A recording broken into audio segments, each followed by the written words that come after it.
Hello everyone, स्वागत है आप सभी लोगों का न्यू जॉब अपडेट में। और यहाँ पे हम बात करने वाले हैं महाराष्ट्र मेट्रो के बारे में। तो यहाँ पे इंजीनियर्स की रिक्रूटमेंट आई है। डिटेल में इन सारे रिक्रूटमेंट के बारे में हम डिस्कस करेंगे। क्या इंपॉर्टेंट डेट है, number of vacancy, education criteria, age, salary, selection process क्या है, वन बाय वन करके डिस्कस करेंगे, जैसे इससे पहले वाले एम्प्लॉयमेंट में हम डिस्कस करते हैं। अगर आप मेरे चैनल पर नए हो तो आप मुझे टेलीग्राम पे ज्वाइन कर सकते हो। सारे लेक्चर्स की पीडीएफ आपको यहाँ पे मिल जाएगी। आप ग्रुप ज्वाइन करके अपने क्वेश्चन डिस्कस कर सकते हो।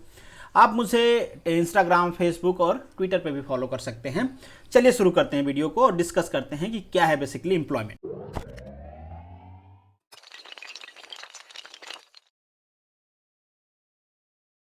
तो सबसे पहले हम डिस्कस करते हैं कि वो इंपॉर्टेंट डेट्स क्या हैं। तो डेट आप ध्यान रख लो, ये ओपनिंग होगी इसकी 14 दिसंबर से और ये 21 जनवरी तक इसका फॉर्म फिलअप किया जाएगा। इसके बीच में ही, इन दोनों डेट के बीच में भी आपको फी पे कर लेना है।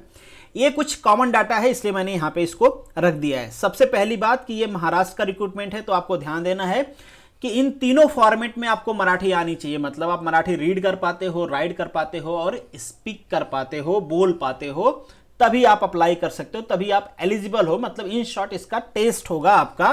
फाइनली अगर आप पास करोगे तभी आपको मेरिट लिस्ट में रखा जाएगा।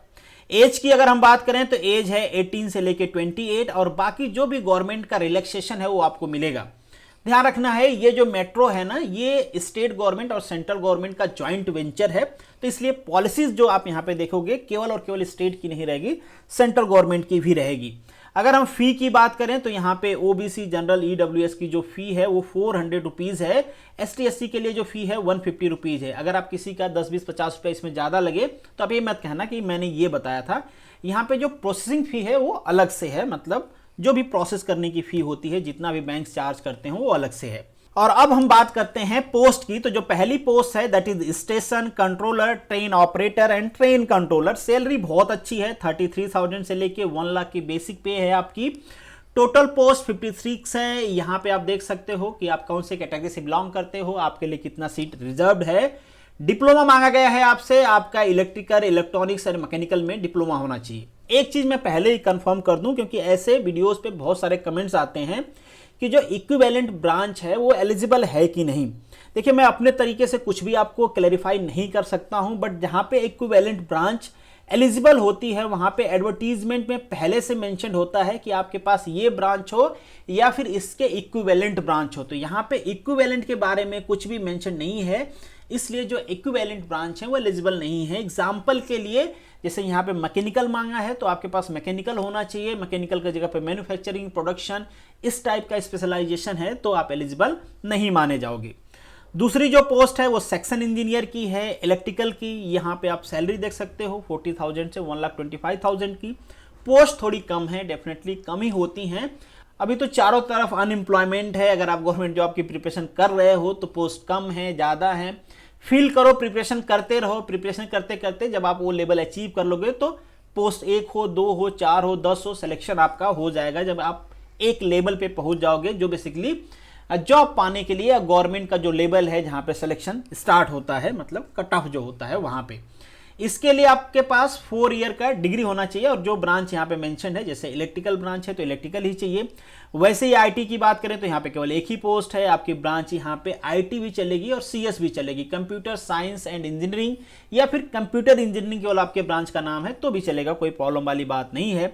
इसी तरीके से इलेक्ट्रॉनिक्स की बात करें तो बाकी सारे स्ट्रक्चर सेम है, जो सीट है थोड़ी ज़्यादा है। 5 पोस्ट है यहाँ पे। अगेन यहाँ पे EC and electronics communication and telecommunication भी एलिजिबल है। तो ये दोनों ब्रांच एलिजिबल हैं। इसके अलावा अगर कोई ब्रांच है आपकी तो आप एलिजिबल नहीं हो। मैकेनिकल के लिए भी यहाँ पे पोस्ट है। हालांकि मेट्रो में मैकेनिकल की पोस्ट थोड़ा कम ही निकलती है, बट यहाँ पे है एक पोस्ट जैसे कि आईटी वालों की थी। तो यहाँ पे आपको 4 ईयर का डिग्री होना चाहिए। चूंकि ये सेक्शन इंजीनियर की पोस्ट है भाई, स्केल 3 की।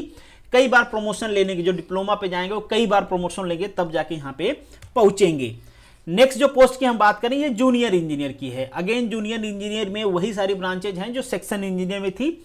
यहाँ पे इलेक्ट्रिकल है, सैलरी आपकी 33 से स्टार्ट हो रही है। पोस्ट यहाँ पे आप देख सकते हो। अगेन यहाँ पे डिप्लोमा मांगा गया है इलेक्ट्रिकल में। और जो इलेक्ट्रॉनिक्स वाली है इसमें इलेक्ट्रॉनिक्स एंड टेली कम्युनिकेशन। जो मैकेनिकल है उसमें केवल और केवल मैकेनिकल एलिजिबल है, इक्विवेलेंट ब्रांच एलिजिबल है नहीं। और यहाँ पे सिविल की भी पोस्ट है, 2 पोस्ट है, दोनों अनरिजर्व पोस्ट है, तो सिविल से आपके पास डिप्लोमा होना चाहिए। और यहाँ पे मैं दो चीज और कंफर्म करना चाहूंगा। एक चीज तो आप किसी भी रिस्पेक्टिव ब्रांच में अप्लाई कर रहे हो, अगर आपके पास हायर डिग्री है उस ब्रांच की तो आप अप्लाई कर सकते हो उस पोस्ट को। जैसे यहाँ पे डिप्लोमा मेंशन है तो ऐसा नहीं कि बीटेक वाले इसको अप्लाई नहीं कर सकते हैं, बीटेक वाले इसको अप्लाई कर सकते हैं, ऐसा कुछ भी नहीं है यहाँ पे स्पेशली कि डिप्लोमा वाले इसको अप्लाई नहीं कर सकते हैं। दूसरी चीज जो मुझे कंफर्म करना था कि बहुत सारे ऐसे लोग होंगे जो 12th के बाद डिप्लोमा किए होंगे 2 ईयर का, बहुत सारे ऐसे लोग होंगे बीटेक वाली पोस्ट के लिए जो लेटरल एंट्री से बीटेक किए होंगे, मतलब डिप्लोमा के बाद 2nd ईयर में एडमिशन लिए होंगे। तो क्या ऐसे लोग एलिजिबल हैं या नहीं है, क्योंकि यहाँ पे 3 ईयर डिप्लोमा लिखा है और यहाँ पे 4 ईयर डिग्री प्रोग्राम लिखा है।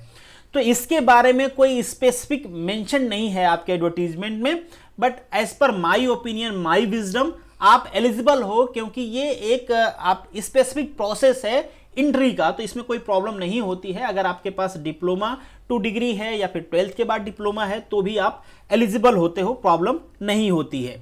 नेक्स्ट अगर हम सिलेक्शन प्रोसेस की बात करें तो जो पहली पोस्ट थी जिसकी हम बात कर रहे थे, station controller, train operator and train controller, तो यहाँ पे 4 स्टेज प्रोसेस है, ठीक है। एक ज्यादा है सेक्शन इंजीनियर और जूनियर इंजीनियर से। यहाँ पे आपकी सीबीटी टेस्ट सब में होगा। यहाँ पे एक टेस्ट ज्यादा है जिसे हम कहते हैं साइको टेस्ट, ठीक है, क्योंकि आपको ये सारी चीजें करनी है, ट्रेन कंट्रोल करनी है, आपके पास करंट विजडम होना चाहिए, क्विक रिस्पांस, आपका माइंड ऐसा हो कि आप क्विक रिस्पांस कर पाओ, ये सारी चीजें हैं, तो वो सारी चीजें वहाँ पे टेस्ट की जाएंगी। बाकी जो पर्सनल इंटरव्यू है वो सारे में होने वाला है, आपका मेडिकल टेस्ट जो है वो सब में होने वाला है।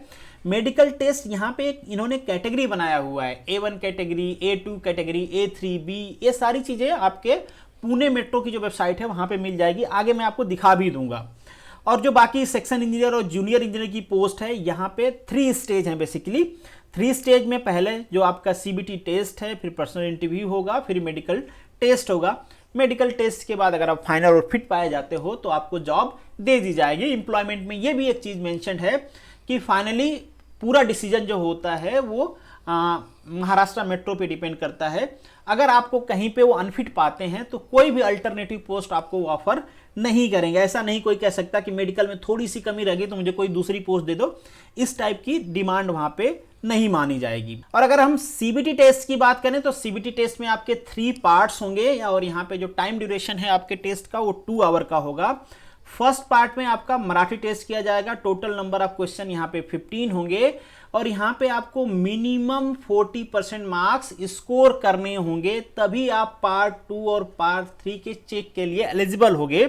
अगर यहाँ पे मार्क्स आपके कम रह जाते हैं तो ये दोनों पार्ट्स में आपके कितने भी अच्छे मार्क्स हों वो इवैल्यूएट नहीं किए जाएंगे। तो एक तरह से आप कह सकते हो ये भी एक बेसिक एलिजिबल क्राइटेरिया है टू क्वालिफाई द एग्जाम, अगर आपको मेरिट में आना है तो। सेकेंड पार्ट की बात करें तो एज यूजुअल जो आपके general awareness, logical, quantity aptitude, ये सारी चीजें हैं। नेगेटिव मार्किंग है यहाँ पे, टोटल 35 क्वेश्चन होंगे, सारे क्वेश्चन इक्वल मार्क्स के होंगे। नेगेटिव मार्किंग में ध्यान देना है 1/3 की है, 1/4 में थोड़ा बहुत आपका फायदा हो जाता है, बट 1/3 जहाँ पे नेगेटिव मार्किंग होती है, कभी भी जय माता दी करके आप क्वेश्चन सॉल्व ना करो, नहीं तो गलत ही होगा और आपको नेगेटिव मार्क्स ही मिलेंगे।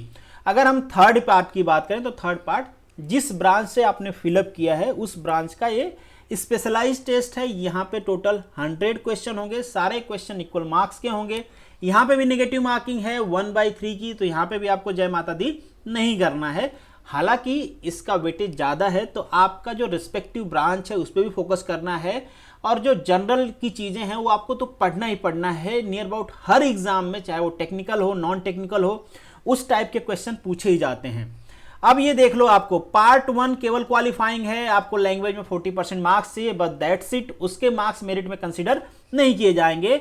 जो पार्ट 2 है और पार्ट 3 है इसके हिसाब से रैंक डिसाइड किया जाएगा। फिर डिपेंड करता है आप कौन से पोस्ट के लिए अप्लाई किए हो। अगर स्टेशन कंट्रोलर वाली पोस्ट है बेसिकली आपकी, तो वहां पे आपका साइको टेस्ट भी होगा, अदरवाइज पर्सनल टेस्ट होगा, उसके बाद आपका मेडिकल टेस्ट होगा। मेडिकल टेस्ट के बारे में यहाँ पे मेंशन किया गया है, जैसे A1 कैटेगरी में क्या क्या टेस्ट किया जाएगा, A3 कैटेगरी, 2 ही कैटेगरी बताया है। सेक्शन इंजीनियर, जूनियर इंजीनियर के लिए A3 बताया हुआ है, स्टेशन कंट्रोलर के लिए A1 कैटेगरी बताया हुआ है। तो ये आप देख लो कि आप पर्टिकुलर इस मेडिकल टेस्ट में फिट बैठते हो या नहीं बैठते हो। तो this is the end of this video. Thank you so much for watching this. मिलेंगे नेक्स्ट वीडियो में, तब तक के लिए ऑल द बेस्ट। अगर आपको सिलेबस चाहिए तो जो पुणे मेट्रो है उसके वेबसाइट पे आपको सिलेबस मिल जाएगा। अभी उन्होंने अपलोड नहीं किया हुआ है, कर देंगे जल्दी ही, तो वहां से आपको सिलेबस मिल जाएगा डिटेल में कि आपको क्या क्या पढ़ना है। बाकी मिलेंगे नेक्स्ट वीडियो में, तब तक के लिए all the best, good luck.